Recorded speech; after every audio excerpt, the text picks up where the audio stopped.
মহরমের 10 তারিখে মহরমের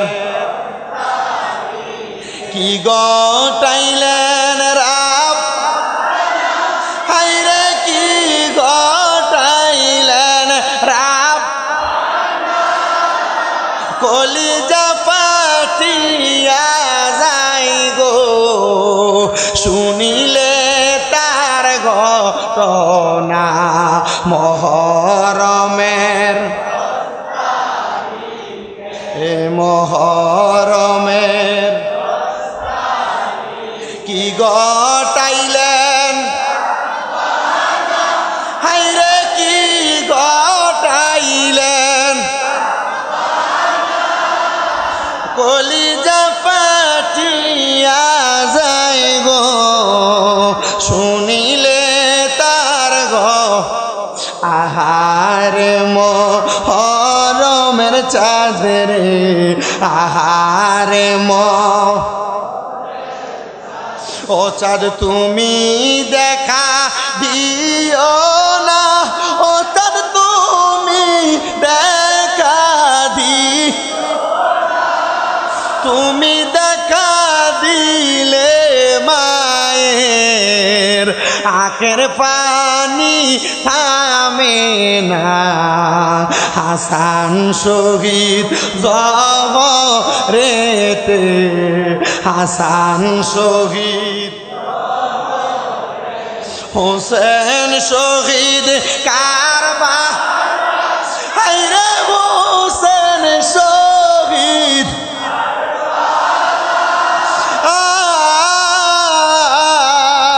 জয়নাল আবদিন হইল গো বন্দি জিদা রোজেল খানায় হাসান শহীদ জহরেতে হাসান শহীদ হোসেন শহীদ কার হায়রে হোসেন শহীদ জয়নাল আবদিন হইল গো বন্দি জিদা রোজেল খানা মহরমের কে মহরমের কি গটাইলেন রাব নেরাব কলিজা ফাটিয়া যায় গো শুনিলে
হাসান শহীদ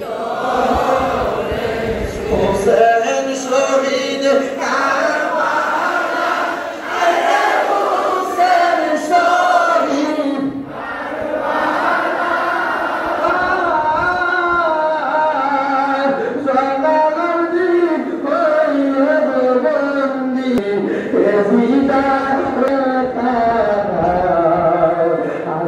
হাসান শহীদ জহরে হাসান শহীদ হোসেন শহীদ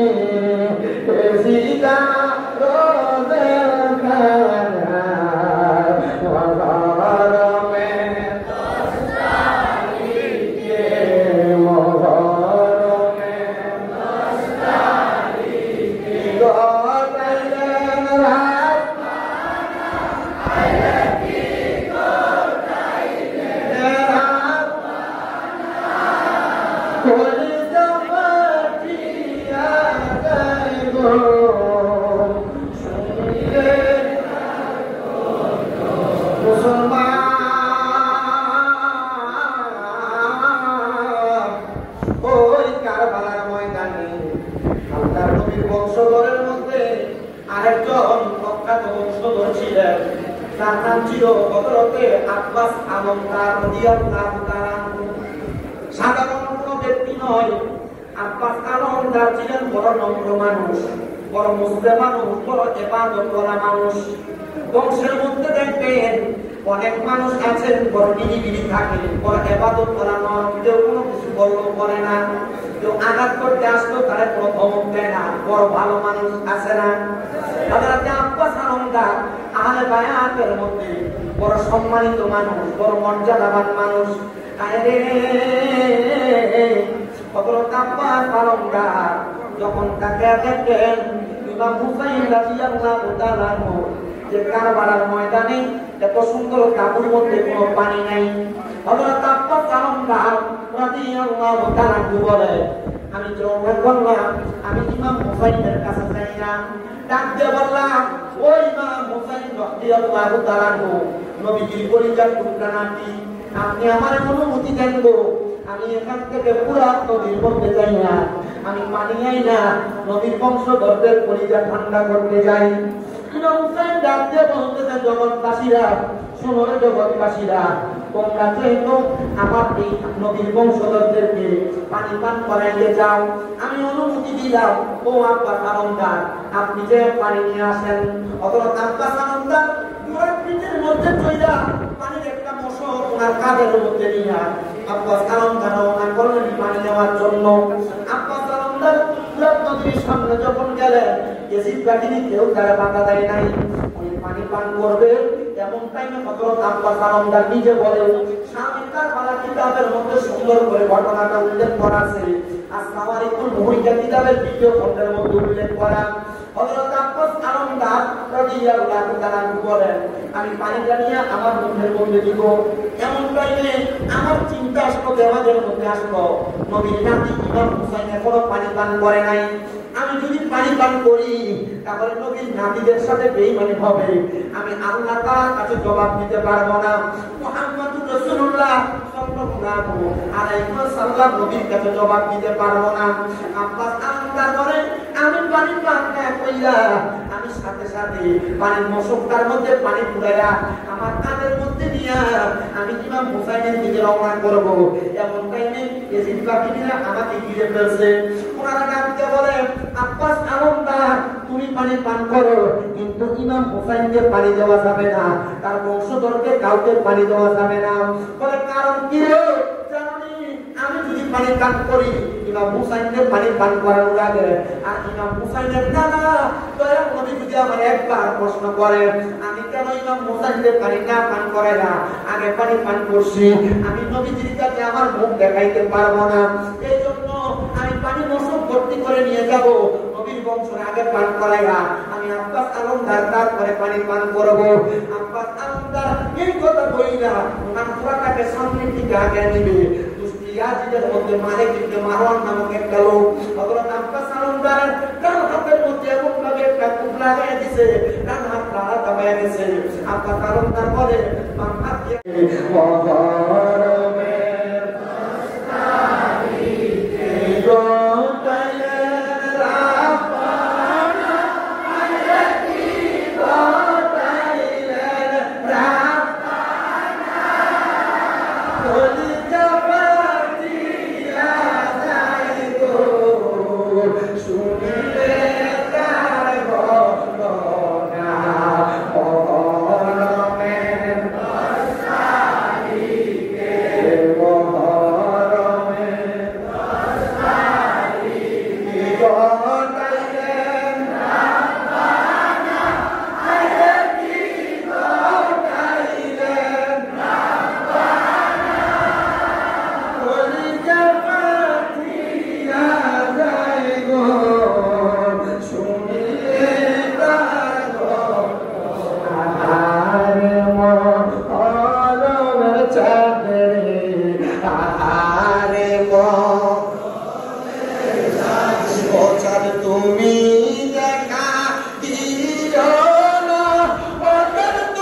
শহীদ জগতে হাসান শহীদ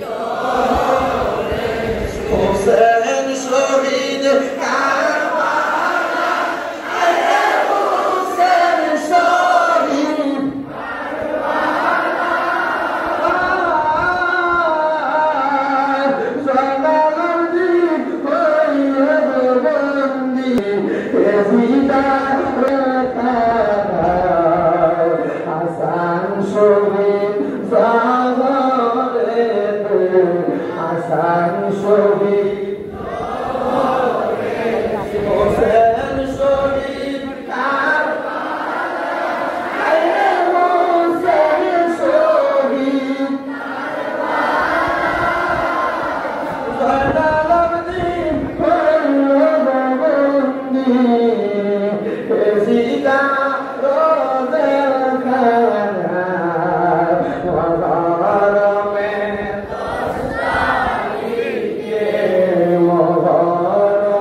সাধারণ কোন ব্যক্তি নয়।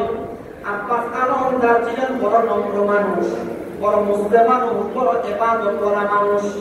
বংশের মধ্যে দেখবেন অনেক মানুষ আছেন বড় নিরিবিলি থাকে, বড় ইবাদত করা নয়, কেউ কোনো কিছু বললেও করে না, কেউ আঘাত করতে আসতো তারা কোনো ধমক দেয় না, বড় ভালো মানুষ আছে না? হযরত আব্বাস আলমদার আহলে বায়াতের মধ্যে বড় সম্মানিত মানুষ, বড় মর্যাদাবান মানুষ। হযরত আব্বাস আলমদার যখন তাকে দেখেন ইমাম হুসাইন রাদিয়াল্লাহু তাআলা যে কারবালার ময়দানে এত সুন্দর কাপড়ের মধ্যে কোনো পানি নাই, হযরত আব্বাস আলমদার রাদিয়াল্লাহু তাআলা বলে, আমি জওয়াব করলাম আমি ইমাম হুসাইনের কাছে যাই না। ডাক দিয়ে বললাম, ও ইমাম হুসাইন রাদিয়াল্লাহু তাআলা নবীজির পরিচয় টুকরা নাকি, আপনি আমার অনুমতি দেন গো, আমি এখান থেকে পুরা নদীর মধ্যে যাই না, আমি পানি যাই না, নবীর বংশধরদের পরিচয় ঠান্ডা করতে যাই। ইমাম হুসাইন ডাক দিয়ে বলতেছে, জগৎবাসীরা শোনো রে জগৎবাসীরা, তোমরা যেহেতু আমার এই নবীর বংশধরদেরকে পানি পান করাইতে চাও, আমি অনুমতি দিলাম।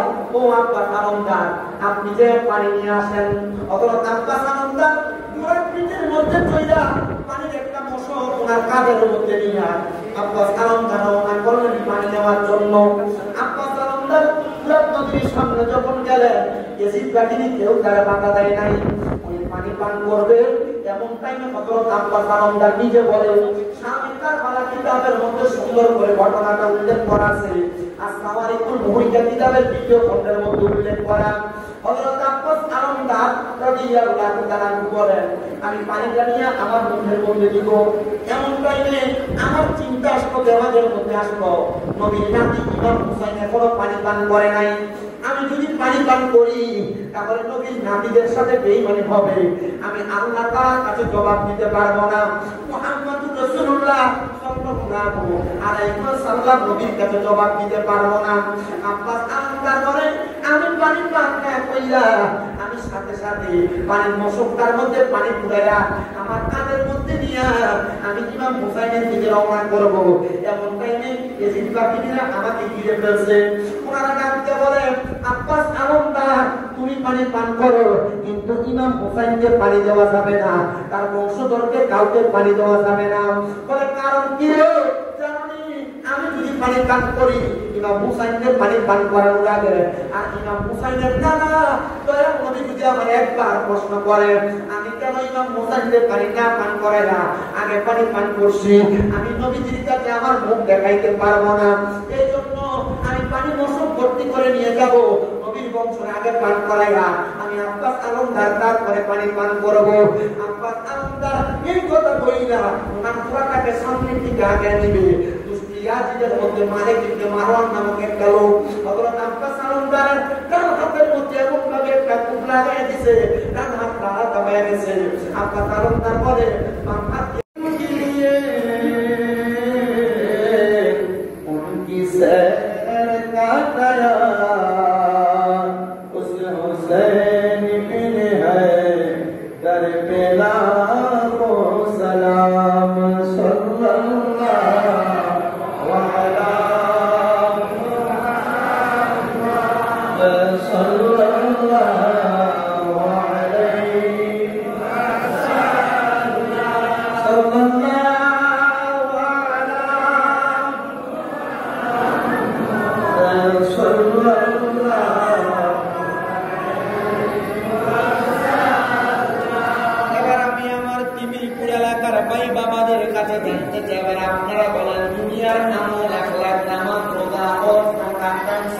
কুরবানি যত রকমের ইবাদত আপনারা বলেন আমরা জান্নাতের জন্য করি না জাহান্নামের জন্য?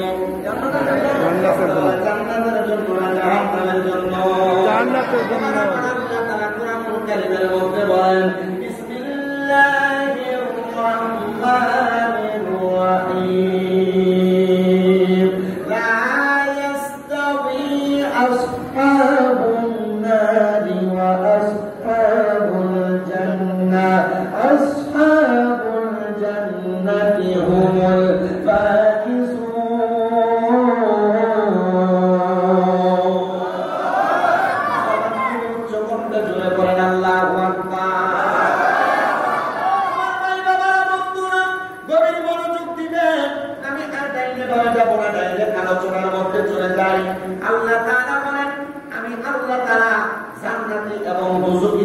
একরকম বানাই নাই। আল্লাহ ডাইরেক্ট বলেন লা ইয়াস্তাবি আসহাবুন নারি ওয়া আসহাবুল জান্নাহ, মানে যারা জান্নাতি যারা দোজখী তারা একরকম নয়। আল্লাহ জান্নাতি এবং দোজখীরা কেন একরকম নয়? আমার আল্লাহ তাআলা বলেন আসহাবুল জান্নাতি হুমুল ফাইজুন, যারা জান্নাতি তারা হলো সফলকাম। আবার বলেন জান্নাতীরা যদি সফলকাম হয়, জান্নাতীরা যদি কামিয়াব হয়, জান্নাতীরা যদি আল্লাহর কাছ থেকে পুরস্কার প্রাপ্ত হয়, আমরা সবাই ওই জান্নাত পাইতে চাই কি চাই না? আমার নবী ডাকতে বলেন ওই জান্নাতি হওয়ার জন্য দুনিয়ার জমিনের মধ্যে একটা মানুষকে যে কাজগুলো করা লাগবে এর মধ্যে সর্বপ্রথম হলো আমানতু বিল্লাহ, আল্লাহর প্রতি ঈমান আনতে হবে।